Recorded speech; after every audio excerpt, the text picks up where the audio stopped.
Small school, small classes. Students were all right.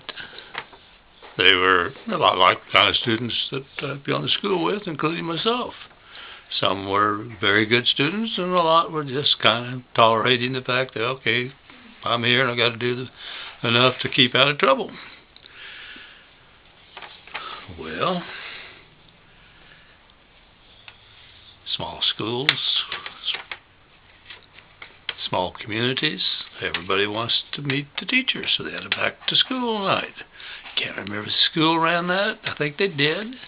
But if they didn't, one of the churches did, and had a little potluck. And after we were through eating, the new teachers are all sitting up here in a row, and each one of us is asked to stand up, introduce himself or herself, and tell what you'd be teaching.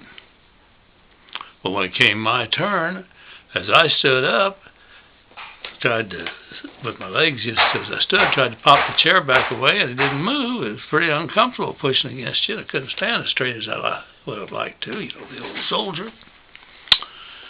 But, I said what needed to be said, sat down, and the teacher next to me in the lineup was a lady, and it never occurred to me that she wouldn't be rather leisurely about standing up and making a few comments. And I thought, that dang chair bothered me. I'll just pull her chair back a little bit so that it won't bother her. Bad mistake. Shy girl, I guess. Shy woman. She got up, said, Mama, my name is, my teacher, boom. Boy, she sat down, just managed to catch enough of her rump on that chair not to hit the floor, and she felt I had stiffed her. Oh, boy, she turned to me with fire in her eye, and that arm started to come up. She just dang near slapped me. I was embarrassed. She was embarrassed. I imagine to this day she thinks I was stiffing her and pulling a joke on her. Wasn't. Not at all. Dang, what a bad way to begin. Well, on that business of football, our football field was pretty much a pasture. You drove, I don't remember how far, but I remember that in order to take water and first aid equipment and so on, I drove to the field, and the boys walked, but it wasn't far, but it wasn't, it wasn't just across the street. And I suited up. Boy, I wanted to be where I could block and tackle and show them how I wanted it done. Everything from the blocking, the tackling, to the fakes. Well, I had a pretty good time. They seemed to have a pretty good time, and I was impressed that they were learning. We were getting better. They didn't really, I don't know if there was a single one of them that in their heart football was the thing that they would ever really love the way I love football.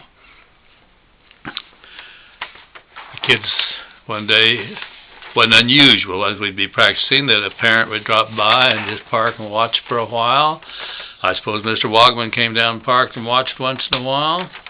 And other people, anybody was curious, just drive in and watch. And they didn't introduce themselves. I didn't go over and introduce myself. We were practicing football. So when a car pulled in one day, it was no surprise to me. Didn't pay any attention at all. And finally, one of the boys came out and said, "Hey, that's a salesman over there, and he wanted to know which one of you out there was the coach." And so we told him, and he'd like a word with you. So I said somebody else come in and do whatever I was doing, and went over and met the salesman. The kids really got a kick out of it that the salesman couldn't tell looking which one of us was the coach. Well, I was disappointed to find that only one or two of the boys really liked football, and that they, when I was playing, particularly as a freshman, when I went out and we had a good team, man, I wanted to show those big boys how tough I could be, and I can distinctly remember that they were delighted to run over me. I mean, they would just flat run over me, but I'd flat tie into them every time, whether it was blocking, tackling, or whatever. Well, these boys didn't have that kind of a feel for the game. But Kenny Frazee was our quarterback, and he was a big, long-legged kid and had a good arm. And I was well pleased with him. Just wished he was more aggressive and that he loved the game a little bit more. Branson, the All-Stater, fast. Oh, that kid had good wheels. And that Leroy Slater, not the fastest guy, but I'm telling you what, when he threw a block, it was a block. And when we were on defense, they didn't want to come his way because he'd nail it. Stringfellow, Donnie, if I remember right, was his first name too. I think Branson was a Don. Donnie Stringfellow was a comer. He was learning. He apparently had a fairly hard time at home and lacked a lot of self-confidence, but he had ability. And there was a younger boy whose name I can't recall that did end up playing an awful lot on the line later. It was a big kid that was a sophomore. Well, I was frustrated that our linemen in the first game weren't playing as aggressively as I wanted them to, but they were playing pretty well. And it was a close game. And at one point, Branson got loose, and it looked like he was going to score. In fact, I think he was so confident that he was going to score that he didn't really turn on all the speed he had, and certainly didn't get ready to use a stiff arm or a little evasion move.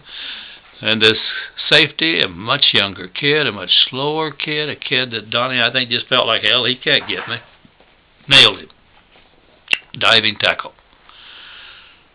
Well, lo and behold, Branson lost his cool and raised up and pounded that kid's head down into the ground 3 or 4 times in anger.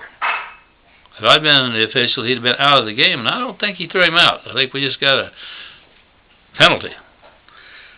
But I was embarrassed and upset and probably thought and said some things I should have.